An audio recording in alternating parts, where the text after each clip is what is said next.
আল্লাহ যদি আপনাকে তৌফিক দেয় জায়গা কিনা, আল্লাহর ওয়াস্তে কাউকে বললেন নিজের ভিতরে রেখেন। আল্লাহ যদি আপনাকে বাড়ি বানানোর তৌফিক দেয়, খুশি মনে কাউকে বলতে যাবেন না, নিজের ভিতরে রেখেন। কোন একটা চাকরিতে ইন্টারভিউ দিয়েছেন, হুট করে খুশি মনে বলতে যাবেন না, নিজের ভিতরে রাখার চেষ্টা করেন। গাড়ি কিনছেন, যা কিনছেন নিজের ভিতরে রাখেন। হয়তো আপনি যে চিন্তায় অন্যকে নিজের সুখটা শেয়ার করছেন, এটা অনেক সময় হয়তো হিতে বিপরীত হয়।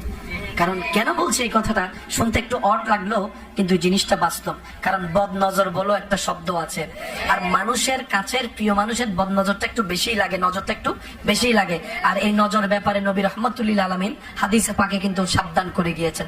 সেজন্য আপনার এই জীবন চলার পথে আপনার যাই আল্লাহ পাক দিয়েছেন, দিচ্ছেন, দিবেন, নিজের ভিতরে একটু কষ্ট করে সেভ করে রাখার চেষ্টা করবেন।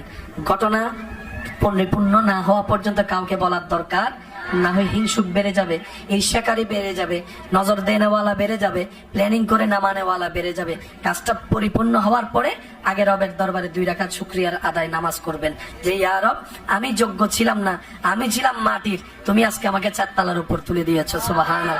আল্লাহ, আমি ছিলাম পায়ে হাঁটার মানুষ, আজকে তুমি আমাকে একটা